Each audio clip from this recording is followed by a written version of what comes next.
Aventuras de Robinson Crusoe, de Daniel Defoe, traducido por José Alegret de Mesa. Capítulo 13, segunda parte. Me es imposible pintar los diversos gestos, los éxtasis, la variedad de actitudes por medio de las cuales aquellas pobres gentes expresaban la alegría de una salvación tan inesperada. Se describe perfectamente la aflicción y el temor, los suspiros, las lágrimas, los gemidos, algunos caprichosos movimientos de cabeza y manos forman toda su variedad, pero un exceso de alegría, sobre todo cuando ésta es repentina, produce mil extravagancias. Unos vertían lágrimas, otros, como rabiosos, se desgarraban a sí mismos como si hubiesen llegado al colmo de la desesperación, y algunos, en un delirio completo, parecían haberse vuelto locos. Estos corrían por el buque dando patadas, aquellos se torcían las manos, unos bailaban, cantaban, reían, gritaban, el mayor número permanecían mudos y no podían proferir una palabra. Otros estaban enfermos y con grandes náuseas, muchos parecían caerse de desfallecimiento, algunos otros solamente se persignaban y daban gracias a Dios. No quiero herir susceptibilidades de nadie. Muchos de ellos se mostraron agradecidos después, pero la emoción sobrepujó al principio a sus fuerzas para que pudiesen vencerse. Los echó en un éxtasis o en una especie de frenesí, y hubo muy pocos cuya alegría fuese sosegada. Puede que contribuyese a todo lo dicho el carácter particular del país al cual pertenecían. Hablo de la nación francesa, cuyo genio pasa por ser el más veleidoso, más apasionado, más expansivo y el entendimiento más frívolo que ninguna otra nación. No soy bastante filósofo para determinar las causas de esto, pero jamás había visto nada parecido a aquellos. Los transportes del pobre Domingo, mi fiel salvaje, cuando encontró a su padre en la canoa, era lo que se asemejaba más. La sorpresa del capitán y de sus dos compañeros que salvé de los sublevados que los habían desembarcado en la isla se aproximaban algún tanto. No obstante, nada podía compararse, ni en lo que había observado con Domingo, ni en todo lo demás que había visto desde que tenía uso de razón. Todavía es preciso notar que aquellas extravagancias no se manifestaban bajo las diversas formas que he apuntado, en tal o cual persona únicamente, sino que ellas se sucedían continuamente en el mismo individuo en todas sus variedades. Un hombre que al principio habíamos visto callado y como estúpido, se ponía un minuto después a bailar y a arrojar gritos como un bufón. Un momento más tarde se arrancaba los cabellos, desgarraba sus vestidos y los pisoteaba como un insensato. Después le veíamos derramar lágrimas, desfallecer y desvanecerse. Si no se le hubiese socorrido con prontitud, quizás habría muerto. Y esto sucedía no a uno o a dos, sino a la mayor parte de ellos, y según hago memoria, nuestro cirujano tuvo que sangrar a 30 lo menos. Entre ellos se hallaban dos sacerdotes, uno anciano y otro joven, y lo que parecía más extraño, el de más edad manifestó menos talento. Apenas hubo puesto los pies en el buque y que se vio ya fuera de peligro, cayó como muerto. No se percibía en él la menor señal de vida. Nuestro cirujano le aplicó inmediatamente los remedios que juzgó oportunos para hacerle volver en sí, y fue el único del buque que creímos había expirado. Al fin lo sangró del brazo, después de haberle frotado fuertemente dicho sitio para llamar todo lo posible el calor. La sangre no salió al principio más que gota a gota, pero enseguida corrió más fácilmente. A los 3 minutos abrió los ojos. Al cabo de un cuarto de hora habló y se encontró mejor, y poco después estaba completamente restablecido. Desde el momento que le vendaron la sangría, empezó a dar pasos sobre cubierta y nos dijo que se encontraba muy bien. Tomó un cordial que el cirujano le dio y volvió de repente a estar tan bueno como antes. Cerca de un cuarto de hora después corrieron a avisar al cirujano, ocupado en sangrar una señora francesa que había perdido el conocimiento, que el sacerdote había perdido el juicio completamente. Parecía que, repasando en su imaginación los cambios repentinos acaecidos en su posicion, habia caido en un acceso de alegria. Su sangre habia circulado en los vasos con mas celeridad que lo de costumbre, la calentura se habia apoderado de él y el infeliz se habia vuelto tan loco como el mas rematado habitante de bedlam. El cirujano no juzgó conveniente el sangrarlo en aquel estado, mas le administró una bebida soporífera, la cual lo adormeció. Dicho remedio hizo tan buena operacion al cabo de unas horas que á la mañana siguiente despertó completamente restablecido. El joven sacerdote mostró un gran imperio sobre sí mismo y fué verdaderamente un modelo de dignidad y de fuerza de espiritu. En seguida que pisó la cubierta del buque, se prosternó para dar gracias á Dios por haberse salvado. Me parecia que estaba turbado en medio de aquel acto piadoso y creia que iba á desmayarse cuando acudi para socorrerle. Mas él me dio las gracias con mucha calma y me dijo que se manifestaba agradecido á Dios porque lo habia librado de una muerte cierta, suplicándome le otorgase aun algunos instantes, y que despues del criador yo tendria tambien parte en su reconocimiento. Senti extremadamente el haberle llamado la atencion y por lo tanto no solo me separé, sino que impedi que los demas le interrumpiesen. Permaneció arrodillado unos 3 minutos ó poco mas despues que lo hube dejado. Luego se dirigió hacia mi segun me habia insinuado y con una emocion llena de gravedad, aunque tenia los ojos arrasados en lágrimas, me dio las mas espresivas gracias por haber con la ayuda de Dios salvado su vida y la de tantos otros desgraciados. Le contesté que despues de haber dado gracias á Dios no tenia que dármelas tambien á mí, pues que segun mi parecer este era el que lo habia hecho todo. Con respecto á mí, añadi, no he obrado mas que como la razon y la humanidad ordenan á todos los hombres.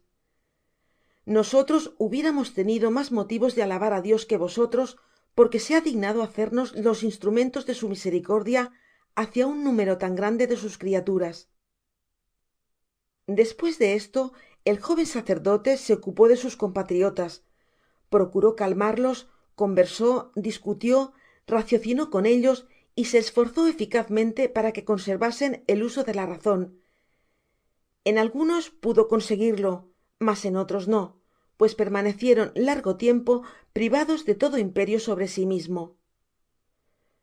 No he podido menos de confiar todo esto al papel, esperando que el cuadro que he trazado no será inútil para aquellos en cuyas manos quizás vendrá á parar, poniéndoles de manifiesto todas las extravagancias de sus pasiones, porque si un exceso de alegría puede arrastrar á una persona mas allá de los límites de la razon, ¿adónde no podrian conducirla los arrebatos del odio, de la cólera ó del resentimiento?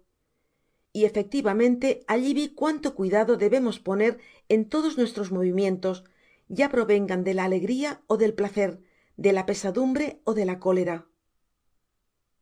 El primer dia nos vimos un poco aturdidos por las extravagancias de nuestros nuevos huéspedes, pero cuando se hubieron retirado á los sitios que se les habia designado segun lo permitia el buque, y que durmieron profundamente, á lo menos la mayor parte, extenuados como estaban de cansancio y temor, nos parecieron al siguiente dia otra clase de gente. No hubo cumplimientos y expresivos agradecimientos por la compasion que les habiamos manifestado que no nos fuesen prodigados, siendo los franceses, como sabemos, llevados hasta la exageracion tocante á este asunto. El capitan y uno de los sacerdotes vinieron al otro dia á encontrarme, deseando hablar conmigo y con mi sobrino. Lo primero empecé por informarme acerca de lo que nosotros pensábamos hacer con ellos, y desde luego nos dijo que como nosotros les habiamos salvado la vida, todo lo que poseian no seria mas que un débil pago del servicio que habian recibido. Nos manifestó entonces que cierta suma de dinero y algunos objetos de valor habian sido arrancados á las llamas y trasladados con precipitacion á las lanchas, que si queriamos aceptarlos estaba encargado de ofrecérnoslo todo, que él y su gente deseaban solo ser desembarcados en cualquier puerto de nuestra ruta ó en algun paraje que ellos tuviesen la esperanza de encontrar quien los condujera á Francia. Mi sobrino no estaba lejos de aceptar desde luego el dinero, salvo el ver lo que despues se haria con ellos, mas tuve bastante poder sobre él para impedírselo, porque sabia lo que era desembarcar en pais extranjero. Si el capitan portugués que me habia recogido en el mar hubiese obrado del mismo modo conmigo y hubiese aceptado todo lo que yo poseia por aquel servicio, me hubiera sido preciso morirme de hambre ó llegar á ser esclavo en el brasil, como lo habia sido en berberia, con la sola diferencia que no habria sido propiedad de un mahometano, y que quizás un portugués no es mejor amo que un turco, sino es peor todavía en ciertas ocasiones. Yo respondi entonces al capitan francés que era verdad que los habiamos amparado en su afliccion, pero que era un deber el socorrer á nuestros semejantes, que nosotros quisiéramos ser recompensados del mismo modo si nos aconteciese igual desgracia, que lo que habiamos hecho por ellos pensábamos que lo hubiesen hecho con nosotros si nos hubiésemos hallado en su lugar y ellos en el nuestro, que los habiamos recogido para salvarlos y no para despojarlos. Seria una verdadera barbarie el tomar lo poco que ellos habian podido salvar de las llamas y abandonarlos asi en un pais estraño. Esto seria arrebatarlos á la muerte para matarlos nosotros mismos, librarlos del agua para entregarlos al hambre. Por consiguiente no quise recibir de ellos la menor cosa. En cuanto á desembarcarlos, le dije que nos era sumamente difícil, porque el buque estaba fletado para las Indias orientales, y aunque nos hubiésemos ido un poco al oeste de nuestra ruta, quizás por haberlo permitido el cielo con el objeto de salvarlos, nos era á pesar de todo totalmente imposible el cambiar nuestro destino por su interés particular. El capitan sobrino mio no podria justificarse con sus armadores, con los cuales se habia obligado por medio de una escritura firmada por duplicado á encaminar el rumbo hacia el brasil. A mi entender, todo lo mas que podiamos hacer por ellos era buscar lo mas que nos fuese posible si podiamos encontrar algun buque de vuelta de las Indias orientales y obtener su pasaje para Inglaterra ó Francia. La primera parte de mi discurso era demasiado generoso y agradable para que no se manifestasen reconocidos, pero se mostraron muy consternados, sobre todo los pasajeros, con la idea de ser conducidos á las Indias orientales. Me hicieron presente que hallándome separado de mi rumbo antes que los hubiese encontrado, debia continuar en aquella direccion, á lo menos hasta el banco de terranova, en donde probablemente encontrarian algun pequeño buque, en el cual se embarcarian para el Canadá de donde venian. Encontré su peticion muy razonable, á la cual me senti dispuesto á acceder, tanto mas que el transportar á las Indias á todos me parecia una verdadera crueldad y tambien una ruina completa para nosotros, pues consumirian todas nuestras provisiones. Reflexioné que aquello no era altar á la obligacion contraida por los armadores, sino obedecer á lo que un accidente imprevisto hacia absolutamente necesario, y que nadie podia vituperarnos, pues las leyes de Dios y las de la naturaleza nos prohibian rechazar aquellas chalupas llenas de gente en una situacion tan desesperada, y las circunstancias nos obligaban, tanto por interés nuestro como por el de aquellas pobres gentes, el desembarcarlos ó tratar de salvarlos. Consenti pues en conducirlos á terranova, si el viento y el tiempo nos lo permitian, ó si no transportarlos á la martinica en las Indias occidentales. El viento permaneció fresco y al este, y el tiempo se mantuvo bastante bueno, mas volviéndose despues entre el n e y el s e y durando mucho tiempo, perdimos diversas ocasiones de enviar á aquellos desgraciados á Francia, pues encontramos muchos buques fletados para Europa, entre ellas 2 embarcaciones francesas de San Cristóbal, mas luchaban hacia tanto tiempo contra los vientos que no se atrevian á tomar nuevos pasajeros por temor de que los víveres no llegasen á faltarles. Así nos vimos obligados á esperar que pasase otro. Esto no sucedió sino una semana despues que llegamos al banco de terranova, donde para abreviar diré que dejamos á todos nuestros franceses á bordo de una barca que alquilaron para dirigirse á tierra y por consiguiente volverse á Francia si podian proveerse de todos los víveres necesarios. Cuando he dicho que todos los franceses desembarcaron, debi exceptuar el joven sacerdote del cual he hablado, que sabiendo que íbamos á las Indias Orientales, deseó hacer el viaje con nosotros. Consenti de buena gana, porque habia simpatizado extraordinariamente con dicho joven, y efectivamente tenia razon, como veremos mas adelante. 4 marineros se unieron tambien á nuestra tripulacion. Estos eran muy valientes y buenos, y nos fueron sumamente útiles. De allí tomamos el rumbo hacia las Indias Occidentales, dirigiéndonos siempre al sur y S.E., por espacio de 20 dias, con mas ó menos viento, pero nuestra paciencia fué aun puesta á prueba en una ocasion casi tan deplorable como la primera. Estábamos á 27° 5' de latitud norte, el 19 de marzo de 1695, haciendo rumbo al S.E. cuarto sur, cuando descubrimos una vela. Bien pronto divisamos que era un gran buque y que venia acercándose á nosotros. No sabiamos al principio qué juzgar de él, mas cuando estuvo cerca reconocimos que habia perdido el mastelero de gavia, el trinquete y el boprés. Disparó un cañonazo en señal de apuro. El tiempo era bastante favorable, el viento fresco al n n e. Al instante estuvimos cerca de él para podernos entender. Era un buque de Bristol que volvia de las Barbadas, pero habia sido arrastrado fuera de la bahia por un terrible huracan pocos dias antes de aprestarse á dar á la vela, mientras que el capitan y su teniente habian ido á tierra, accidente que, aparte del terror del temporal, no hubiera sido nada para marinos capaces de volver á conducir el buque al puerto. Hacia ya 9 semanas que estaban en el mar, y habian sufrido despues del temporal otra violenta tempestad que los habia arrastrado hacia el oeste fuera de su ruta, y en la cual perdieron una parte de sus mástiles, segun se ha visto anteriormente. No dijeron que habian esperado ver las islas Bahamas, pero que habian sido arrojados mas al S.E. por una violenta ráfaga del n n e, el mismo que soplaba aun, y no teniendo para dirigir el buque mas que la grande vela y otra pequeña cuadrada sobre una bándola que habian colocado, no podian contrarrestar el viento y se esforzaban en ganar las islas Canarias. Mas lo peor de todo era que estaban extenuados, tanto por el hambre como por las fatigas que habian experimentado. Habian consumido enteramente el bizcocho y la carne, no quedaba ni una onza siquiera, y esto despues de 11 dias. Únicamente el agua, su último recurso, no se habia aun agotado. Además, poseian todavía medio barril de harina y azúcar en bastante cantidad. Algunos dulces fueron devorados desde un principio, les quedaban tambien 7 barriles de rom. Iban á bordo como pasajeros un hombre joven, su madre y una sirvienta.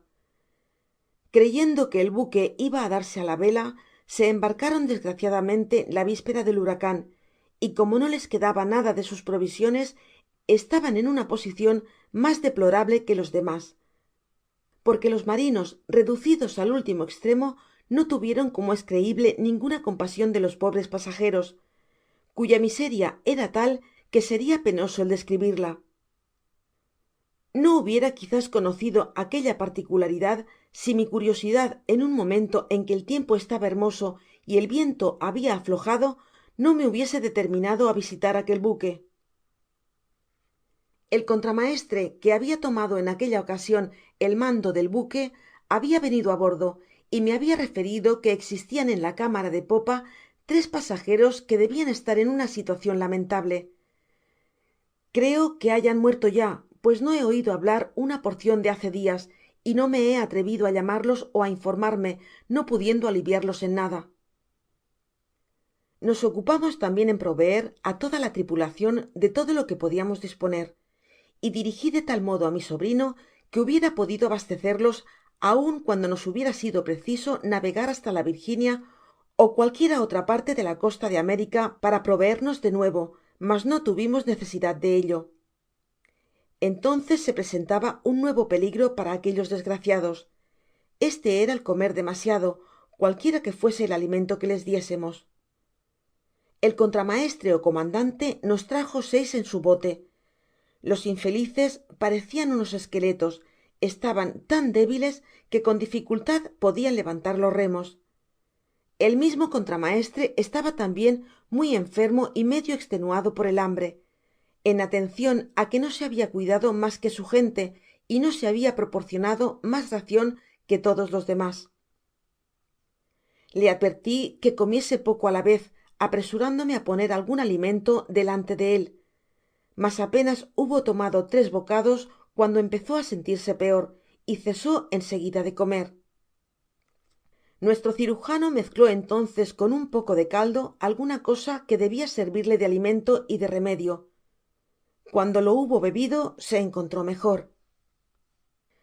Al mismo tiempo me ocupé de sus marineros, mandé que se pusiesen víveres á su disposicion. Los infelices mas bien devoraban que comian, tenian tanta hambre que estaban como rabiosos y no podian contenerse. 2 de ellos comieron con tanto afan que les faltó muy poco para morirse al dia siguiente.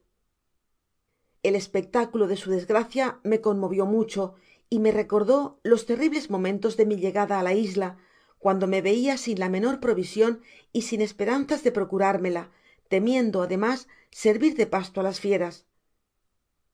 Pero mientras el contramaestre nos contaba los sufrimientos de la tripulacion, no podia apartar de mi imaginacion lo que nos habia dicho con respecto á los 3 pasajeros de la cámara, la madre, el hijo y la criada, de los cuales él no sabia nada hacia 3 dias lo menos, y que en el estremo á que todos estaban reducidos habian sido totalmente olvidados, de lo cual saqué en consecuencia que no se les habia realmente dado ningun alimento, y que por lo tanto debian haber perecido y quizás yacian cadáveres sobre el pavimento de la cámara. Viendo ya á bordo al contramaestre, que nosotros llamábamos al capitan, así como á su gente, que iban recobrándose, no olvidé tampoco á la tripulacion hambrienta y que permanecia aun en el buque, por lo cual mandé mi propia lancha montada por el teniente y 12 hombres, para que les llevasen un costal de galleta y 4 ó 5 pedazos de carne.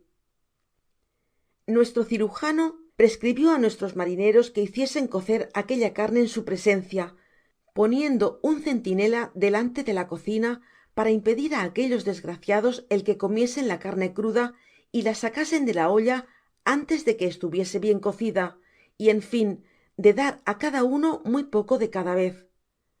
Por esta precaucion se salvaron aquellas gentes, que de otro modo hubieran perecido con los mismos alimentos que se les hubiesen dado para conservar la vida. Al mismo tiempo recomendé con eficacia al teniente que entrase en la cámara de popa y que viese en qué estado se encontraban los pobres pasajeros, y si vivian aun les prestase los auxilios necesarios. El cirujano le entregó una olla de caldo preparado que habia dado al contramaestre y que debia, segun él, restablecerlos gradualmente. Sin embargo, no pude permanecer tranquilo. Como ya he dicho antes, tenia grandes deseos de ver por mí mismo el espectáculo doloroso que el buque debia presentar de una manera mas pasmosa que podia ser toda relacion. En su consecuencia cogi al capitan, segun nosotros lo llamábamos entonces, y saltando en su chalupa nos dirigimos al buque. Encontré á los marineros casi amotinados para sacar la carne de la marmita antes de que estuviese cocida, pero nuestro teniente habia ejecutado con la mayor puntualidad las órdenes que tenia, habiendo hecho colocar un buen centinela á la entrada de la cocina. El hombre que habia colocado en aquel sitio, despues de haber agotado todos los medios de persuasion para que los hambrientos tuviesen paciencia, tuvo que emplear la fuerza para rechazarlos. Sin embargo, tuvo la idea de hacer empapar algunas galletas en el caldo de la marmita para ablandarlas, y despues lo distribuyó para apaciguar los estómagos. Les repitió que por el bien de ellos mismos no les daba mas que un poco cada vez, pero todo era inútil, y si yo no hubiese llegado con su comandante y demas gente, si no hubiésemos usado de buenas palabras y tambien de algunas amenazas de no darles nada, estoy seguro que hubieran forzado la entrada de la cocina y arrancado la carne de la marmita. Tan cierto es que estómago vacio no tiene oidos. Por lo tanto los apaciguamos dándoles de comer poco á poco y con precaucion al principio, mas luego se les dio mas cantidad. En fin, los dejamos comer hasta que estuviesen completamente recobrados. pero la suerte de los desgraciados pasajeros de la cámara era mucho mas terrible que la de los marineros, porque era demasiado cierto que la gente de la tripulacion, viéndose reducidos al mas escaso y preciso alimento, habian tratado á los pasajeros con una estremada escasez al principio y habian concluido por descuidarlos enteramente, de suerte que despues de 6 ó 7 dias estos últimos no habian recibido realmente ningun alimento, y muy poco durante los 3 dias precedentes. La pobre madre, que fué la primera á quien se acudió, era una persona de talento y muy bien educada, cuya ternura por su hijo hizo que le diera toda su racion, por cuya causa fué victima de su cariño maternal. Cuando nuestro teniente entró en la cámara, la vió sentada en el suelo entre dos sillas, apoyado el espinazo en el borde de ellas, la cabeza hundida entre los hombros y con el rostro cadavérico, aunque todavía no estaba muerta. El teniente hizo todos los esfuerzos imaginables para reanimarla y darla fuerzas. Despues, con una cuchara, le introdujo en la boca algunas gotas de caldo. Entreabrió los labios y alzó la mano, mas no pudo pronunciar palabra. Comprendia, sin embargo, lo que se la decia, y hacia señales que para ella era demasiado tarde, pero mostraba á su hijo para decir que debiamos cuidar de él. Por lo tanto, el teniente, que estaba sumamente conmovido con el citado espectáculo, se esforzó todavía en introducirle un poco mas de caldo, y logró, segun él dijo, hacerla tragar 2 ó 3 cucharadas, aunque dudo que estuviese muy seguro de ello. En todo caso, era demasiado tarde, porque murió aquella misma noche. El joven, á quien su madre habia salvado á precio de su vida, no estaba tan malo. No obstante, estaba tendido con el mayor entorpecimiento en una hamaca, quedándole apenas un soplo de vida. Tenia en la boca los restos de un guante viejo que habia roido. Sin embargo, como era joven y tenia mas fuerzas que su madre, cuando el teniente pudo meterle un poco de caldo en la boca, empezó á reanimarse visiblemente. Por lo tanto, cuando poco despues se le dieron 2 ó 3 cucharadas mas, esperimentó cierto malestar y las devolvió al momento. Luego se socorrió á la infeliz sirvienta. Yacia tendida sobre el pavimento al lado de su señora, como si tuviera un ataque apopléjico, y luchando con las bascas de la muerte. Tenia los miembros envarados y sus pies estirados y unidos se apoyaban con fuerza contra la mesa de la cámara. En una de sus manos apretaba el palo de una silla, y estaba de tal manera asida á él que apenas pudimos con mucho trabajo hacer que la soltara. En una palabra, se hallaba en las angustias de la agonia. Sin embargo, también sobrevivió. La pobre criatura no solo estaba extenuada de necesidad, sino también amedrentada por el espectáculo de la muerte, pero, como nos dijo despues, sufria mas que todo al ver á su ama, á quien tanto queria, expirando por espacio de 2 ó 3 dias.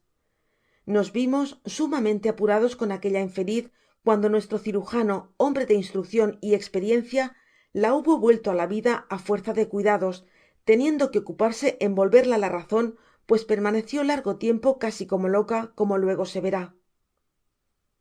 Es de advertir que las visitas en el mar de un buque á otro no es como hacer un viaje por tierra, en donde la gente se para por espacio de una semana ó 15 dias en el mismo sitio.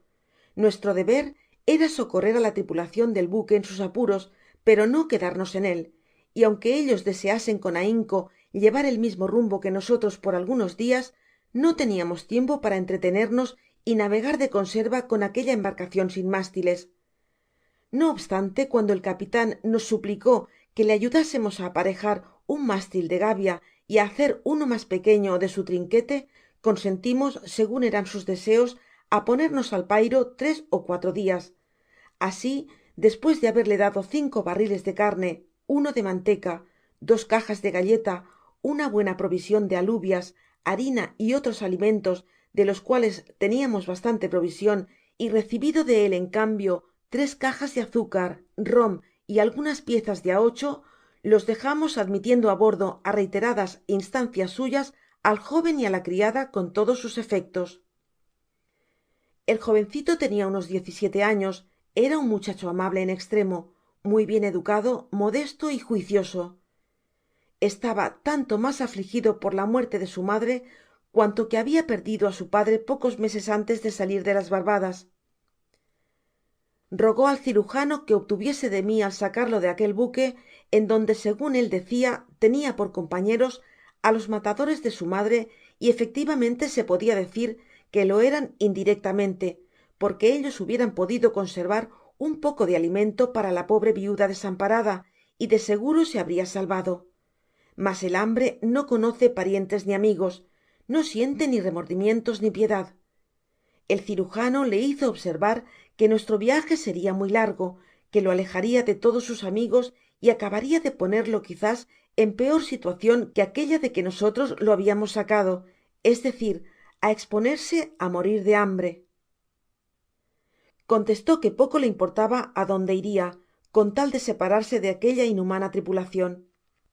Él esperaba que el capitan, era á mí á quien designaba asi, no conociendo á mi sobrino, despues de haberle salvado la vida, no querria causarle tal pesadumbre, y con respecto á la sirvienta, estaba seguro que si recobraba el juicio á cualquier sitio que se la condujese, quedaria muy reconocida. El cirujano me expuso con tanto calor su situacion que me compadeci de ellos. Los recogimos á ambos á bordo con todos sus efectos, á escepcion de 11 cajas de azúcar que fué imposible remover ni aun alcanzar. Pero como el joven tenia conocimiento de ellas, hice firmar al capitan un escrito por medio del cual se obligaba, al momento de llegar á Bristol, á ir á encontrar á un tal Mr. Roger, comerciante de dicha ciudad y pariente del joven, y entregarle una carta de su parte, así como todo lo que pertenecia á la difunta viuda. Mas juzgo que todo esto fué inútil, porque jamás supimos que el buque hubiese llegado á Bristol, siendo muy probable que se perdiese en el mar. Estaba tan estropeado y tan lejos de tierra que á mi entender al primer temporal debia haber naufragado. Hacia ya agua y tenia averias en la cala cuando lo encontramos. Nos hallábamos entonces á los 19°32' de latitud, y habiamos tenido hasta allí un tiempo regular para nuestro viaje, aunque los vientos nos hubiesen sido al principio contrarios. No molestaré al lector refiriéndole los pequeños incidentes del viento, del tiempo, las corrientes, etc., durante el resto de nuestra navegacion, y para abreviar mis aventuras, en interés de lo que va á seguir, diré que llegué á mi antigua morada ó á mi isla el 10 de abril de 1695. Me costó mucho trabajo el encontrarla, porque habia ido y salido en otro tiempo por el s e atendiendo á que venia entonces del Brasil, y ahora navegando entre la isla y la tierra firme, careciendo del mapa de la costa y de toda indicacion, llegué á ella sin estar seguro de que lo fuese. Cruzamos por distintos lados mucho tiempo, tocando en muchas islas situadas en la embocadura del Orinoco, mas todo inútilmente.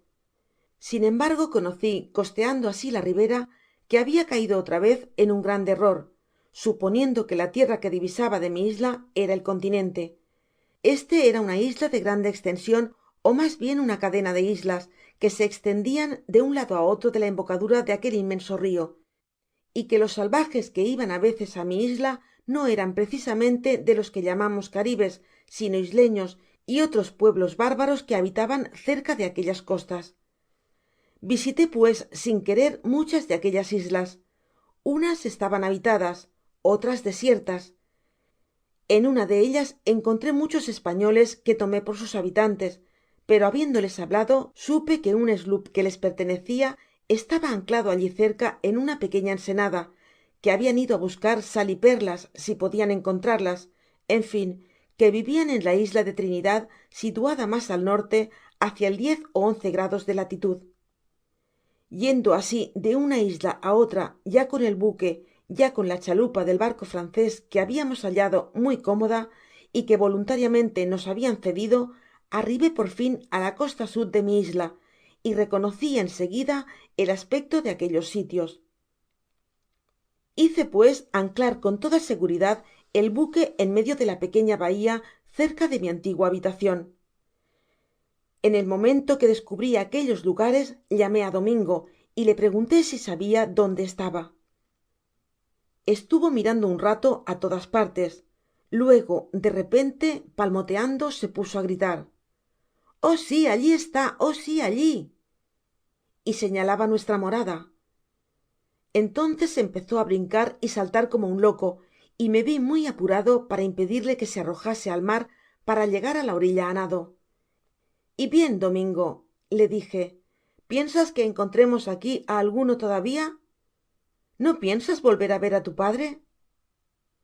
Quedó mudo como una estatua durante un rato, mas cuando nombré á su padre, el pobre y excelente muchacho pareció afligirse, y vi correr gruesas lágrimas por su rostro.